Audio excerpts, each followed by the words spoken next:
오늘 이 말씀을 통해서 회복의 길 11번째 말씀 10일 원리를 함께 살펴보겠습니다. 우리가 제8원리에서 함께 본 것처럼 변화 6단계를 제가 함께 살펴보았습니다. 변화되는 그 과정을 6단계로 나누었는데 첫 번째는 인식 전 단계였죠. 즉 나의 문제를 아직 인식하기 전 단계입니다. 아직 변화의 시작은 안 된 단계이죠. 그리고 두 번째 인식 단계로 들어가면서 이제 변화의 시작이 됩니다. 인식 단계는 내 문제를 인정하고 자각하고 정확하게 내 문제가 무엇인지 아는 단계입니다. 사실 2단계가 되어지면 3단계는 자연스럽게 넘어갑니다. 대부분 가끔 몇몇 사람만 빼고 3단계는 준비 단계인데 바로 이제 자기 문제를 자각하면 변화를 향한 결단을 하게 됩니다. 그리고 이제 결단을 하게 되면 제 4단계로 넘어가는데 바로 4단계는 실천의 단계입니다. 실천의 단계 역시 어떤 사람은 본인이 결단한 거에 대해서 많이 실천하는 사람도 있고 좀 덜 실천하는 사람도 있지만은 끊임없는 결단을 통해서 그 실천을 할 때 우리는 변화가 되죠. 그리고 세 번째가 유지 단계입니다. 즉 실천의 내용을 지속적으로 실천을 하면서 변화를 유지하고 계속해서 성장해 나가는 것입니다. 그리고 여섯 번째 단계가 바로 재발 단계입니다. 재발 단계는 유지하다가 순간순간 다시 옛날의 모습으로 돌아가고 옛 모습으로 돌아가는 것입니다. 그러나 이 재발을 했어도 이것도 하나의 변화의 과정으로 알고 다시 재결단 3단계로 넘어가서 실천을 하고 유지하고 또 때로는 또 다시 재발하면 다시 재결단을 해서 다시 실천하고 유지하는 그런 그 사이클을 통해서 우리가 변화해 가는 것입니다.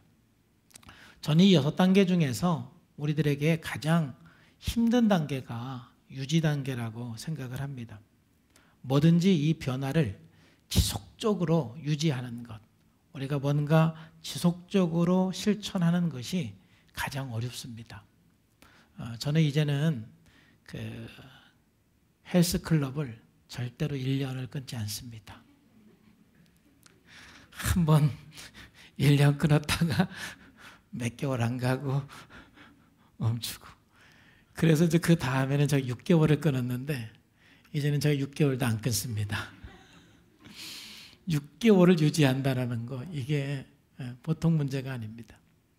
아마 여러분 그 체중 관리하는 분도 똑같은 경험을 할 것입니다. 사실 한 5kg 빼고 어떤 사람은 한 10kg 빼는 것 힘들게 뺐는데 뭐가 어렵습니까? 유지하는 게 어렵습니다. 뭐든지 유지하는 게 어렵습니다. 우리가 이 변화하는 것도 꾸준하게 실천을 해서 내 변화를 유지하고 또 지속적으로 성장해 나가는 것이 어쩌면 우리들의 가장 큰 과업이고 가장 큰 어려움인 것입니다. 사실 제가 회복사역을 하면서 안타까운 것 중에 하나도 바로 이 부분입니다. 프로그램 하는 중에는 아주 열심히 훈수빌지도 쓰고 변화를 위해서 뭔가 열심히 노력을 하는데 그런데 프로그램이 끝나게 나면 종종 그렇지 못한 분들이 있습니다. 그래도 우리 교인들은 목장이 있기 때문에 목장 안에서 거의 대부분 지속적으로 실천을 하지만은 또 종종 그렇지 못한 분들이 있어요. 그래서 회복의 원리 11단계는 매우 중요한 것입니다. 11원리는 다 같이 한번 읽어보겠습니다. 시작. 지금까지의 단계를 통해 배운 것을 날마다 계속적으로 실천한다. 이 변화를 위해서는 날마다 지속적으로 계속적으로 실천하는 것이 중요합니다. 사실은 제가 이 12가지 원리를 지속적으로 실천하기 위해서 만든 것이 12단계 기도문입니다.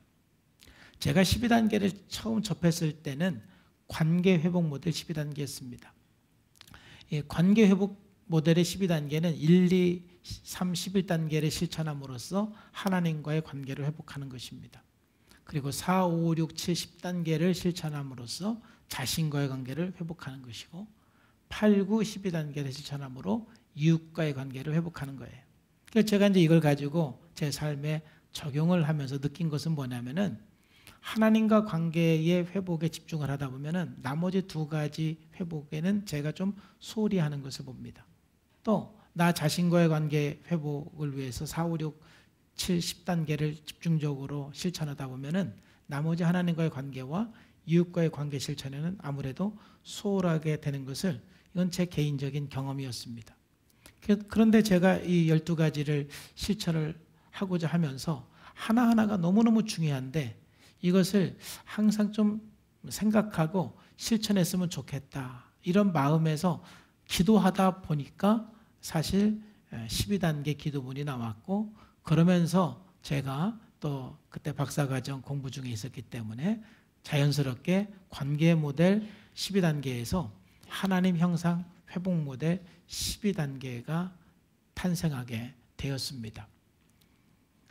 그래서 우리가 날마다 12단계 기도를 하면서 이 12가지 회복의 원리를 늘 기억을 하고 생각을 하고 지속적으로 실천을 할 때 우리가 지속적인 변화 또 지속적인 성장이 가능한 것입니다.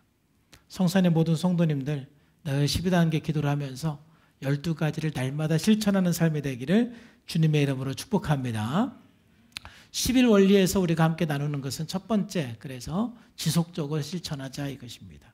지속적으로 실천하자. 지속적인 실천이 없으면 우리의 변화는 멈출 수밖에 없는 것입니다. 오늘 홍중군 집사님도 함께 나누었던 야고보서 1장 23절에서 25절에 보면은 누구든지 말씀을 듣고 행하지 아니하면 그는 거울로 자기의 생긴 얼굴을 보는 사람과 같아서 자신을 보고 가서 그 모습이 어떠했는지를 곧 잊어버리는 사람이다 그랬죠. 그러니까는 거울에 보니까 내 얼굴이 뭐가 묻었어요. 그리고 이제 그것을 씻어야 되는데 그냥 뒤돌아서서 잊어버리는 거예요. 그런 것이 곧 우리가 말씀을 듣지만 실천하지 않는 사람이 그와 같은 사람이다 그러는 것이죠. 근데 25절 말씀에 보면은 자유롭게 하는 온전한 율법을 들여다보고 있는 자는 듣고 잊어버리는 자가 아니요 실천하는 자니 이 사람은 그 행하는 일에 복을 받으리라. 그러니까 우리가 하나님의 말씀을 통해서 자유를 경험하는 사람은 듣고 잊어버리는 사람이 아니라 실천하는 사람이다. 실천하는 사람만 우리는 자유를 경험하고 회복을 경험할 수가 있는 거예요. 그런데 아무리 말씀을 여러분들이 많이 듣고 또 성경을 애우고 또 성경부를 아무리 많이 해도 여러분들이 실천하지 않으면 여러분들은 자유할 수가 없는 것입니다. 뿐만 아니라 딱 한 번만 실천하고 지속적으로 실천하지 않으면 우리는 회복을 경험할 수가 없는 것입니다. 그래서 사도 바울은 회복의 과정을 해산하는 고통이다라고 표현을 한 것 같습니다. 갈라디아서 4장 19절 말씀에 보면은 나의 자녀들아 너희 속에 그리스도의 형상을 이루기까지 다시 너희를 위하여 해산하는 수고를 한다. 왜 해산하는 수고냐? 지속적으로 실천하는 것이 어렵기 때문에 그래요. 사역자로서도 성도들을 향해서 지속적으로 묵상을 하게 하고 지속적으로 자기 자각을 하게 하고 지속적으로 성경을 읽게 하게 하는 것이 이게 보통 문제가 아니에요. 정말 이건 해산의 수고인 것 같습니다. 우리 교회는 날마다 이 간증을 합니다. 이 간증을 하는 사람들의 특징들은 날마다 변화를 위해서 지속적으로 뭔가를 실천하는 사람이에요. 지난주에 우리가 송현주 집사님 그 말씀 히브리서 13장을 암송하고 로마서 8장을 암송하면서 회복한 간증을 했습니다. 많은 사람들이 그 간증을 듣고 도전받고 참 어떻게 저렇게 할 수 있을까 굉장히 많이 도전받고 성경을 나도 암송해야 되겠다 이런 사람들이 참 많습니다. 그런데 그렇게 회복하기까지는 뭔가 지속적으로 말씀을 암송하고 또 말씀을 읽고 그 말씀을 적용하는 그런 지속적인 삶이 있었기 때문에 그런 간증이 가능한 거예요.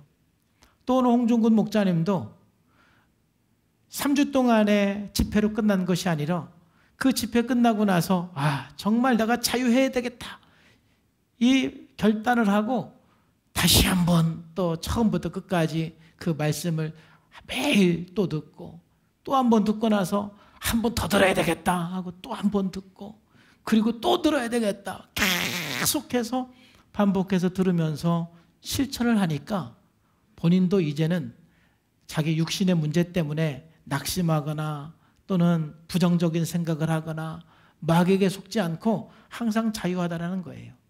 그래서 이제 잠도 밤 9시에서 4시에, 보통 밤 12시에 자면은 뭐 2시에 깨고 3시에 깨고 그런다라는 거예요. 그럼 보통 이제 4시에 일어나는데 이제는 밤 9시에 자서 4시에 깨니까 얼마나 감사합니까? 할렐루야. 모든 게 자유하게 되는 거예요. 우리는 뭔가 회복하고 성장하기 위해서는 한 번 실천하고 2번 실천해서 되는 게 아니에요. 혹시 재발하더라도 다시 결단해서 지속적으로 실천하고 지속적으로 우리가 뭔가 반응해 나갈 때 회복되어 가는 거예요. 이 과정이 우리들에게 어려운 것입니다. 그래서 바울은 디모데에게도 지속적으로 실천할 것을 요구하고 있습니다. 디모데전서 4장 15절 말씀에 이 모든 일에 전심전력하여 너희 성숙함을 모든 사람에게 나타나게 하라. 우리의 성숙함을 사람들에게 보이라는 것입니다. 그러기 위해서 16절에 내가 내 자신과 가르침을 살펴 이 일을 계속해라 이것이죠. 지속적으로 뭐든지 성실하게 처음과 끝이 다름이 없이 계속해 나가는 것이 중요한 것입니다. 하나님께서도 욥기 23장 10절 말씀에 이렇게 우리들에게 말씀하고 있습니다. 그러나 내가 가는 길을 그가 아시나니 그가 나를 단련하신 후에는 내가 순금같이 정금같이 되어 나온다라는 것이죠. 우리가 뭔가 지속적으로 실천할 때 정금같이 나오는 것이고 지속적으로 우리가 내 삶에 회복을 향해서 나갈 때 정금같이 나오는 것이지 하다 말다 그러면은 우리가 꼭 이제 물이 나오게 파려면 20m를 파야 물이 나오는데 꼭 19m만 파고 또 멈추고 다시 맥버지면 또 열심히 파는데 또 한 19m 파고 또 멈추고 그렇게 되면은 지치기만 하는 거예요. 그리고 뭔가 이 자유와 온전한 회복으로 나가지를 못하게 되는 거예요. 여러분 정말 주님 오시는 그날까지 지속적으로 실천하는 우리의 삶이 되기를 주님의 이름으로 축복합니다. 그러기 위해서 한 3가지가 굉장히 중요한 것 같아요. 첫 번째는 뭐냐면은 변화의 목표를 좀 분명히 해야 돼요. 저는 여기서 오늘 2가지를 좀 말씀드리기를 원하는데 한 가지는 뭐냐면은 우리가 뭔가 지속적으로 실천하기 위해서는 내 문제가 무엇인지 구체적으로 알고 그리고 변화의 목표를 구체적으로 세워야 돼요. 목표점이 분명하면 그 목표점을 이룰 때까지 우리는 지속적으로 실천할 수가 있는 것입니다. 그래서 여러분들의 내면의 문제가 뭔지 또 여러분들이 아직 미성숙한 것이 무엇인지를 정확하게 자각을 하고 그리고 우리가 긍정적인 성품을 구하래서 함께 나눈 것처럼 여러분들이 어떤 긍정적인 성품, 변화의 목표가 무엇인지를 분명히 여러분들이 설정을 할 때 우리는 지속적으로 우리는 실천할 수가 있습니다. 근데 오늘 제가 좀 더 강조하고 싶은 이야기는 뭐냐면은 에베소 4장 13절 15절에 있는 것처럼 우리의 변화의 목표점은 예수 그리스도의 모습, 그리스도의 형상이라는 것을 여러분 꼭 기억하시기를 바랍니다. 우리가 다 하나님의 아들을 믿는 것과 아는 일이 하나가 되어 온전한 사람을 이루어 그리스도의 장성한 분량이 충만한 데까지 이르리니 오직 사랑 안에서 참된 것을 하여 범사에 그에게까지 자랄지라 그랬습니다. 많은 사람들이 이 지속적으로 실천하지 않는 사람들을 보면은 나는 별로 문제가 없다라고 생각하는 사람들이에요. 그러니까 제가 봐도 이게 순기능에서 자라고 이렇게 쓴뿌리가 많지 않은 사람들은 문제가 심각하지 않은 사람들이 많아요. 그러면 이런 사람들은 본인이 어떤 그 일과의 관계에서나 사람들과의 관계에서나 뭐 본인 스스로가 큰 문제가 실제로 없고 또 본인이 없다고 생각을 하니까 변화에 대한 뜨거운 열정이 좀 부족합니다. 그런데 반대로 뭔가 어렸을 때부터 상처가 많고 또 뭔가 발달이 안 된 부분들이 많고 미성숙한 것이 많고 그래서 관계에 갈등이 있고 또 일에 또 문제가 있고 이런 분들은요 살기 위해서 치열하게 하루도 쉬지 않고 10다운계 기도도 하고 변화를 위해서 뭔가 실천을 합니다. 오히려 그런 사람들이 아름답게 성장해 가는 것을 보게 됩니다. 오늘 여기 좀 나는 별로 문제가 없다, 나는 순기능에서 자랐다, 이런 분들에게 제가 도전하는 것은 여러분들이 문제가 없는 것이 우리들의 목적이 아닌 거예요. 우리들의 삶의 그 변화의 목적은 예수님을 닮는 거예요. 아, 이 정도면 나는 좀 된 것 같다, 이런 분들 선줄로 생각하면 넘어질까 조심하라 그랬어요. 예수님을 닮는 그 순간까지 우리는 지속적으로 회복을 향해서 실천을 하고 변화를 위해서 구체적으로 실천하는 것이 중요한 것입니다. 제가 감동적인 것은 쓴뿌리가 많아서 매일매일 실천하는 사람들도 굉장히 감동이에요. 근데 또 감동은 뭐냐면은 제가 볼 때 굉장히 성숙한 사람인데 정말 하나님 앞에서 더 온전한 사람이 되기 위해서 몸부림을 치면서 변화를 위해서 노력하는 사람들을 제가 종종 보게 돼요. 그런 분들 보면은 참 아름답다, 이런 생각이 들어요. 아름답다. 여러분, 그렇습니다. 여러분들이 이제는 뭔가 회복을 향해서 이제 나는 좀 천천히 해도 돼, 그럴 만한 사람은 한 사람도 없어요. 저도 50대보다 60대가 가끔은 기대가 되고 또 60대보다 70대가 가끔은 기대가 되는 것은 끊임없이 성장과 변화를 위해서 추구하고 뭔가 실천해 가기 때문에 분명히 50대보다 60대가 저의 모습은 훨씬 아름다울 줄로 믿습니다. 우리의 삶은 세월이 지나면서 더 아름다워져야 돼요. 예수님을 닮아가야 돼요. 적어도 70 정도 되면 정말 성도님 보니까 예수님 보는 것 같습니다, 이 말이 나와야 될 줄로 믿습니다. 우리 요즘에 옆에 사람 인사하는 것도 참 부담은 되는데 마스크도 끼고 했으니까 여러분 옆에 있는 사람에게 인사 한번 오래간만에 해봅시다. 성도님 보니까, 또 우리 가족들이 앉았잖아요. 아빠 보니까, 당신 보니까 예수님의 모습을 보는 것 같아요. 할렐루야. 한번 인사 한번 해보세요. 시작.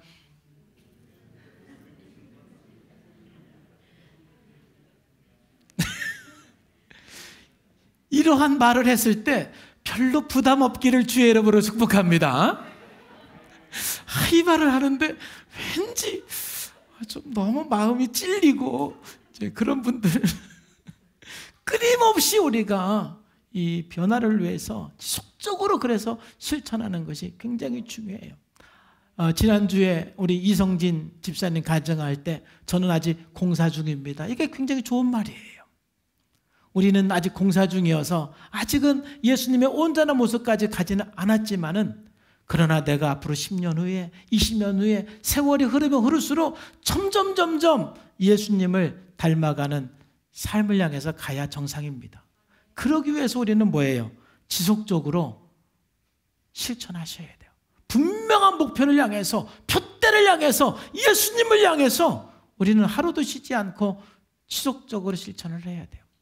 두 번째로 우리가 지속적으로 실천하기 위해서 꼭 기억해야 되는 것은 여러분들의 취약점, 부익스팟에 대해서 대처할 수 있는 계획을 마련해 놓는 것이 굉장히 중요합니다. 이 취약점이라는 것은 어떤 사람은 유발인자라고도 합니다. 나를 무너지게 하고 낙심하게 하는 그러한 취약점이 있습니다. 대부분 사람들이 지속적으로 실천하지 못하는 것은 뭔가 이런 취약점에 무너지고 낙심해 있기 때문에 그렇습니다. 이 취약점이라는 것은 무엇이냐면은, 예를 들면 우리로 하여금 자꾸 옛생활로 돌아가게 하는 것인데, 내가 지금 이제 단주를 해서 회복해가는 사람에게 있어서 자꾸 술을 먹게끔 하는 취약점, 유발인자가 있습니다. 사람마다 다 다른데 그것이 어떤 사람에게는 월급날일 수가 있어요. 뭔 말인지 이해가 되시죠? 월급날. 월급을 딱 받으니까 왠지 오늘은 술을 또 먹고 싶은 마음이 더 강렬해질 수가 있는데, 이게 취약점이고 유발인자예요. 또 어떤 경우는 비 오는 날이 될 수도 있어요. 비가 오니까 왠지 더 생각이 나고 내가 자꾸 무너질 수 있는 가능성이 있는 환경이 돼버리는 거예요. 또 불안과 두려움이라는 쓴뿌리가 있는 사람은 또 사람마다 취약점, 부익스팟이 다 달라요. 유발인자가 다 달라요. 어떤 사람은 사업이 잘 안 되고 일이 안 되고 그럴 때 좀 재정적으로 뭔가 좀 더 어려워질 때 갑자기 내 삶이 무너질 정도로 불안해지고 두려움에 휩싸이는 사람이 있어요. 또 어떤 사람은 좋아하는 사람이 나에게도 좀 멀어져 가는 것이 느껴질 때 갑자기 두려움과 불안이 밀려오면서 거기에서 내 삶이 무너지고 낙심될 수가 있어요. 사람들마다 그 쓴뿌리가 있지만 그 쓴뿌리 때문에 극도로 낙심이 되고 내 삶이 무너지는 그런 상황, 환경들이 사람들마다 있어요. 오늘 홍종근 집사님이 간증한 것처럼 저도 우리 집사람이 암 수술을 해서 그게 뭔지는 조금 간접적으로 경험을 했어요. 이게 암 수술을 한 분들은 갑자기 몸이 다운이 돼요. 순간 다운돼 버려요. 방전돼 버려요. 자, 그러면 그때 순간 몸만 방전되고 다운되면 괜찮은데 마음까지 무너져요. 생각까지 무너져요. 그게 그의 취약점이며 하나 유발인자가 되는 거예요. 그 상황이. 자, 그러면 여러분들이 어떠한 그런 취약점, 유발인자가 어떠한 것인지 한번 살펴보고 그때 내가 어떻게 대처할 것인지 미리미리 계획을 세워놓으셔야 돼요. 그리고 어떤 그런 취약점이 나에게 딱 다가왔을 때 당황하지 말고 산책을 한다든지 또는 말씀을 읊조린다든지 아니면 또 특별 기도를 한다든지 아니면 영적 리더에게 전화를 해서 기도를 부탁한다든지 여러분들이 할 수 있는 것을 미리 계획을 해놓고 그 지점에 그 행동을 하셔야 돼요. 그래야만 여러분들이 무너지지가 않습니다. 그때 낙심하고 무너지게 되면 지속적으로 실천하는 게 거기서 또 끝나버리게 되는 거예요. 그리고 이러한 경험을 한 번, 두 번, 세 번 경험을 하게 되면 나는 회복할 수가 없어. 나는 예수님을 닮을 수가 없어. 이거는 목사님이나 하는 것이지. 이런 엉뚱한 생각을 하면서 지속적으로 실천하는 것을 또 멈춰 버리게 되는 거예요. 또 아내와 회복을 향해서 막 노력을 하다가 두 사람 사이에 뭐가 올라오는 취약점이 있는데 그걸 몇 번 또 경험하다 보면은 우리 사이는 안 돼. 그리고 또 포기해 버리게 되는 거예요. 그래서 우리가 지속적으로 실천하기 위해서는요. 특별히 여러분들이 낙심하고 무너지게 하는 그런 취약점, 그런 유발인자가 무엇인가? 그런 환경이 어떤 환경인가? 이런 것들을 한번 분석해보고 생각해봐서 그러한 상황이 왔을 때 내가 어떻게 행동할 것인지 미리미리 대처 계획을 만들어 놓으면은 그 순간이 올 때마다 여러분들이 그 효과적인 행동을 함으로써 그 취약점을 넘어갈 수가 있는 거예요. 그래야만 지속적으로 실천할 수가 있어요. 세 번째로 우리가 지속적으로 실천하기 위해서 중요한 것은 바로 공동체인 것입니다. 그래도 우리 성산교회가 회복 프로그램을 한 후에 지속적으로 그래도 많은 분들이 실천하는 수 있는 이유는 뭐냐면은 목장이 있기 때문에 그렇습니다. 즉 목장 안에서 우리의 삶을 다 나눌 수가 있고 또 서로 격려하고 서로 지지해주고 또 서로 같이 기도해주고 서로 함께 울어주는 그러한 목장이 있기 때문에 우리는 지속적으로 실천할 수가 있는 거예요. 그런데 이런 지지그룹, 목장이 없으면은요, 또 상담을 받는다든지 회복 프로그램을 한다든지 자기 문제를 자각을 했다 할지라도 지속적으로 실천하는 것이 거의 불가능하게 되는 것입니다. 그래서 우리가 회복하는 것도 절대 혼자 회복할 수가 없는 거예요.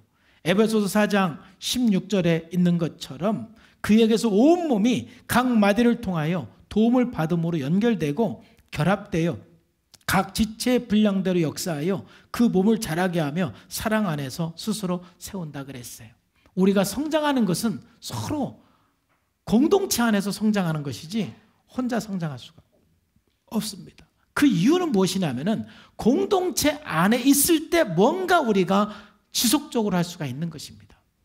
적어도 여러분들이 우리 교회 이 예배 공동체에 나와서 제가 매주마다 간증을 중요하게 생각하는 이유 중에 하나는 서로 이렇게 간증을 들으면서 여러분 안에 뭔가 이 지속적으로 실천하고자 하는 도전이 되고 또 결심이 되고 나도 저렇게 해야 되겠다 이런 마음이 들잖아요. 그러니까 이런 공동체가 중요한 거예요. 또 여러분들이 매주 이렇게 예배에 나와서 또 제 설교를 들으면서 그래, 내가 그동안 이것을 또 멈추고 있었는데 또 해야 되겠구나, 이런 또 결단이 되고 뭔가 이 실천에 대한 뭔가 자각이 되지 않습니까? 여러분들이 예배에 참석하고 목장에 참석하고 이 공동체 안에 있을 때 우리가 계속해서 내가 점검이 돼서 지속적으로 실천할 수 있는 힘이 생기는 거예요. 여러분, 이런 그 세 가지 중요한 문제들을 여러분들이 한번 생각을 하면서 여러분의 그 삶에서 변화를 향해서 지속적으로 실천하고 지속적으로 변화를 유지해 나가고 성장해 나가기를 주 예수님의 이름으로 축복합니다. 두 번째는 오늘 11월에서 중요한 것은 뭐냐면은 지속적으로 여러분의 삶을 점검하는 것입니다. 점검을 해야 또 우리가 실천을 할 수가 있습니다. 조나단 에드워드는 점검이라는 책에서 우리가 죄의 길에서 벗어나고 예수님을 닮아가기 위해서 중요한 것은 날마다 점검하고 결단하는 것이라고 말을 했어요. 이 점검하고 결단하는 것, 이것은 매우 중요한 것입니다. 그래서 실질적으로 조나단 에드워드는 매일매일 점검하는 것이 몇 가지인 줄 아세요? 75가지입니다. 항상 75가지를 점검하며 삽니다. 그리고 날마다 그 결단하는 것이 몇 가지인 줄 아세요? 70가지입니다. 항상 75개의 점검 목록을 점검을 하고 그리고 70개의 결단을 하면서 하나님 앞에 나갑니다. 우리가 예수님을 닮는 것은 그냥 저절로 닮는 게 아닙니다. 날마다 내 자신을 점검하고 결단하면서 지속적으로 우리가 실천해 나갈 때 변화가 되고 성장하는 것이지 저절로 성장하는 법이 없는 거예요. 영적으로 성숙하고 예수님을 닮는 사람들은 무언가 이러한 게 있는 거예요. 늘 나를 점검하면서 늘 결단하면서 나가는 것입니다. 자, 그러기 위해서 우리가 이 세 가지의 모습으로 늘 여러분들이 점검했으면 좋겠습니다. 첫 번째는 현장 점검입니다. 여러분, 현장 점검은 뭐예요? 순간순간 점검하는 거예요. 순간순간. 날마다 내 행동, 내 사고, 내 동기들을 그냥 순간순간 점검하는 거예요. 금요일 날 회복 프로그램 하는 분 중에 아주 재밌는 분이 있어요. 이분은요, 막 이렇게 재밌고 웃으면 옆에 있는 사람을 때려요. 근데 때리는 그 강도가 제가 볼 때 좀 세요. 그냥 귀엽게 때리는 수준이 아니라 옆에 있는 사람이 할 정도로 때려요. 너무 재밌어요. 그런데 그렇게 할 때마다 그동안 옆에 있는 사람이 아무 말도 안 해주면 이 사람이 뭐예요? 그 점검이 안 되는 거예요. 근데 옆에 있는 사람이 굉장히 지혜롭게 말을 참 잘해줘요. 아프다고. 그러면서 현장에서 자꾸 점검이 되는 거야. 이렇게 하면 너무 옆에 있는 사람이 아프구나. 내가 조금 강도를 좀 줄여야 되겠구나. 너무 세게 때리면 안 되겠구나. 뭐 이런 생각을 하게 되는 것이죠. 항상 여러분들의 행동이나 여러분들의 말이나 여러분들의 모든 삶의 동기를 순간순간 점검할 수 있는 것은 대단히 중요한 여러분들의 성품이고 습관인 것입니다. 승리하는 사람들은 늘 좋은 습관이 있습니다. 예수님께서도 굉장히 좋은 습관이 있으셨는데 누가복음 22장 39절에 보면은 예수님께서 나아가사 습관을 따라 감람산에 가심에 제자들도 갔다 그랬어요. 여러분, 우리들이 성장을 위해서 가져야 될 좋은 습관은 말씀을 읽는 습관, 기도를 하는 습관, 이런 습관이 있어야 돼요. 그런데 오늘 제가 강조하고 싶은 습관은 여러분 점검하는 습관입니다. 평가하는 거예요. 자꾸 여러분의 삶을 순간순간 점검하고 순간순간 평가를 하셔야 되는 것입니다. 이게 중요한 이유는 사도 바울도 고린도전서 9장 27절에 이렇게 말을 하고 있어요. 고백하고 있어요. 한번 다 같이 한번 읽어볼까요? 시작. 내가 내 몸을 쳐 복종하게 하면 내가 남에게 전파한 후에 자기가 도리어 버림이 될까 두려워. 내가 열심히 살고 열심히 일하지만은 나를 점검하고 평가하지 않으면 오히려 하나님께 버림받는 삶이 될 수도 있다라는 거예요. 그래서 하나님 앞에 내가 지금 잘 살고 있는지, 말씀 앞에서 내가 지금 잘 살고 있는지, 내가 예수님을 닮아가고 있는지 순간순간 나를 평가하고 점검하는 것은 매우 중요한 거예요.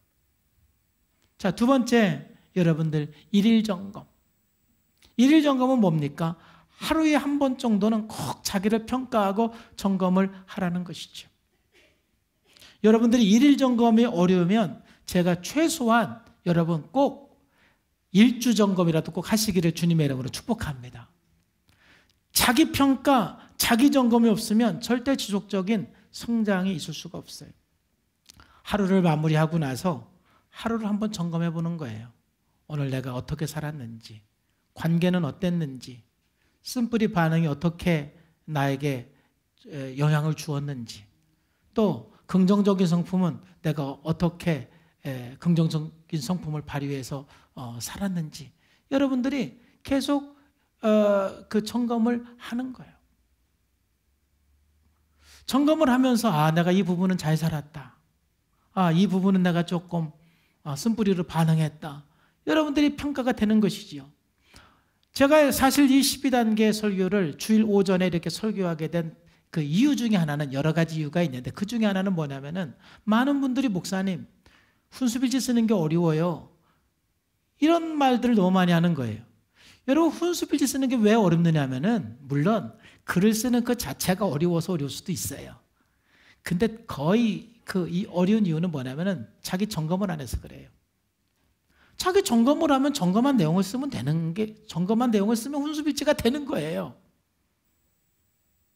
오늘 하루 점검을 하면서 또는 한 주 동안 내 삶을 점검하면서 쓴뿌리 반응한 거 있으면 그걸 쓰면 그게 훈수필지고 또 쓴뿌리로 반응하지 않고 진리로 반응하고 효과적으로 반응했으면 그거를 쓰면 그게 훈수필지가 되는 거예요. 근데 왜 사람들이 점검하지 않느냐? 기분이 안 좋아서 그러는 거예요. 저도 점검받는 게 싫어요. 우리 집사람은 정말 기가 막히게 제 삶을 점검해 줘요. 설교 끝나고 나면은요, 아주 참 너무너무 예리해요. 그래서 제가 기도합니다. 우리 집사람의 눈을 좀 가려달라고. 왜냐하면 그 점검을 해주면 너무 기분이 안 좋은 거예요. 근데 제가 기분 나쁘게 반응을 해요. 그래서. 근데 속으로는 다 사실 들어요. 그 정도면 그래도 괜찮지 않아요?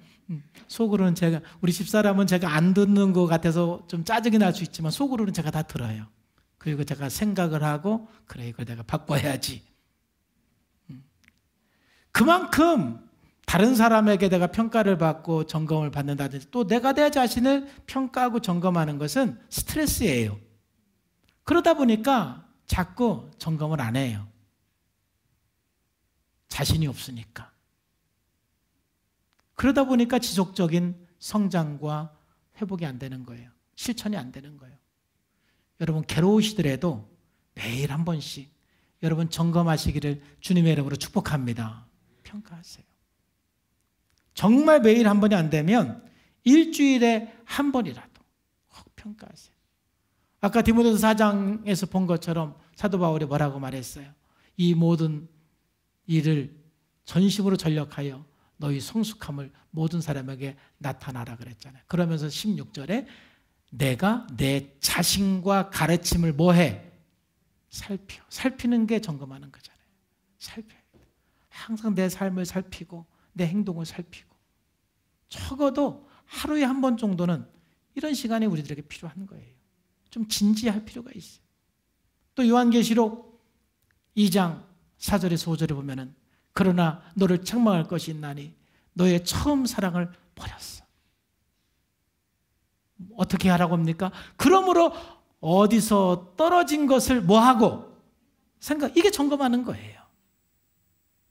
어디서 떨어졌는지 한번 생각해보고 내가 왜 이렇게 됐는지 한번 생각해보고 왜 이렇게 갈등이 심한지 왜 이렇게 문제가 많은지 한번 생각해보는 거예요. 반대로 내가 요즘 행복하면 내가 왜 행복한지 한번 점검해 보는 거예요. 그럼 그거는 계속 유지할 수가 있는 거잖아요. 내가 평안하면 왜 평안한지 한번 점검해 보는 거예요. 긍정적인 것도. 내 삶에 대해서 적극적으로 우리가 점검하고 평가할 때 우리들은 성령의 음성을 들을 수도 있고, 그러면서 지속적으로 우리는 실천해 나가고 성장해 나갈 수가 있는 것입니다. 그리고 세 번째로 우리가 척도 점검이 굉장히 중요합니다. 척도 점검, 척도 평가. 자, 척도 점검은 어떻게 하는 거냐면은 여러분들의 쓴뿌리나 여러분들의 긍정적인 성품을 점수로 한번 매겨보는 거예요. 자, 그러면 여러분들의 그 쓴뿌리 중에 분노가 있으면 내 분노의 쓴뿌리가 지금 이번 주에 몇 점 정도인가 점수를 준다면 강도를 보는 거예요. 강하면 점수가 올라가는 것이죠. 그래서 이번 한 주간에 내가 분노 쓴뿌리인데 한 8점은 되는 것 같아요. 이건 굉장히 심각한 거죠. 자, 그러면 이번 주가 8점이었으면 여러분들이 한번 생각을 하는 거예요. 그러면 내가 6점을 주려면 어떻게 하면 6점이 될까를 거기 한번 써보는 거예요.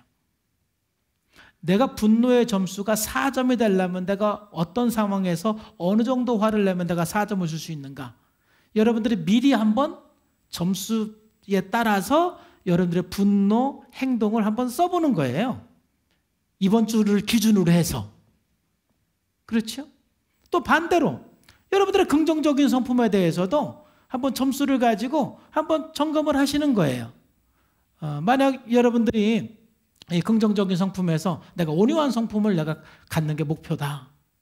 자, 그러면은 이번 한 주 동안 온유한 삶을 한번 점검을 하면서 온유한 성품을 몇 점으로 줄 건지 여러분들이 한번 점수를 써보는 거죠. 이번 주 내 삶을 보니까 온유한 점수가 한 5점 정도가 된다. 그럼 이제 이번 주가 이제 5점이라는 기준이 생기는 거잖아요. 여러분 주관적인 평가잖아요. 주관적인 평가. 자, 그러면 여러분들이 한 7점을 주려면 내가 어떻게 해야 7점이 될까? 한번 생각을 해보는 거예요. 내가 어떻게 온유한 삶을 살면 내가 7점을 줄 수 있을까? 내가 온유한 점수를 나에게 8점을 주려면 어떻게 하면 내가 8점을 줄 수 있을까? 그리고 혹시 내가 온유한 점수가 혹시 4점으로 3점으로 떨어지면 내가 어떻게 하면 그렇게 떨어질까 하고 그 주간의 그 기준 점수를 통해서 올라간 점수로 해서는 어떤 행동을 하면 그게 여러분들의 어떻게 보면 변화의 목표가 되는 거예요. 구체적인. 그냥 온유하게 해주세요. 이렇게 되면은 굉장히 사실은 구체적이지가 않잖아요. 근데 이런 척도 점수를 통해서 현재 점수를 매기고 더 올라가려면 이런 행동을 했으면 좋겠다. 내려가면 이런 행동을 했으면 좋겠다. 이거를 하면은 여러분들이 구체적으로 점검을 하고 또 실천을 할 수 있는 방법이 나오게 되는 거예요. 그래서 이 척도 질문, 이 척도 점검은 굉장히 우리들에게 유용해요.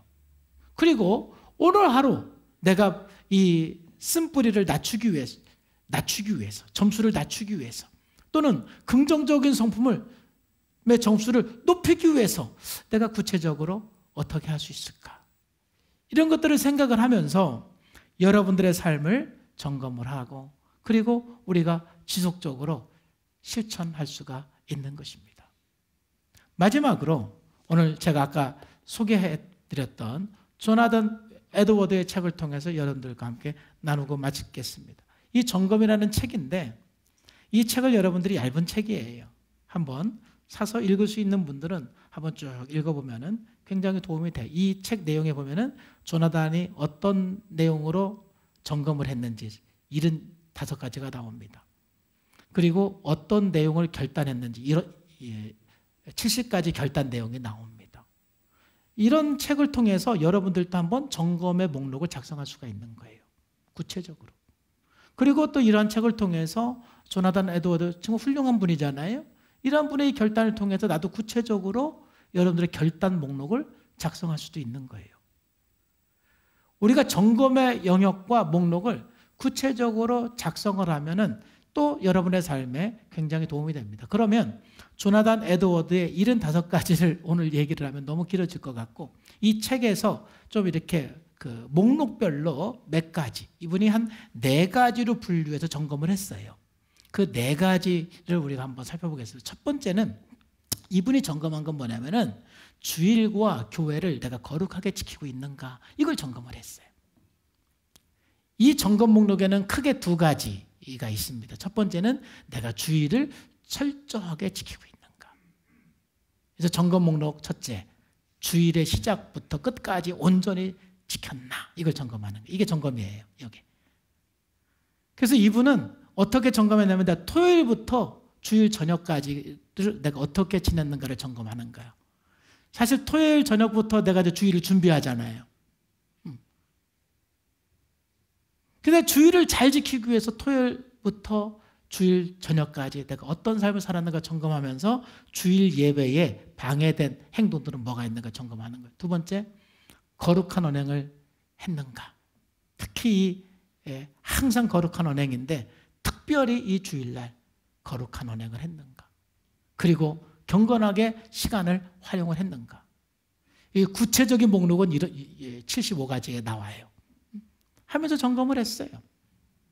그 다음에 이분이 또 이제 예배 속에서 내가 죄를 짓고 있는 부분이 있지 않는가 이렇게 점검을 했어요.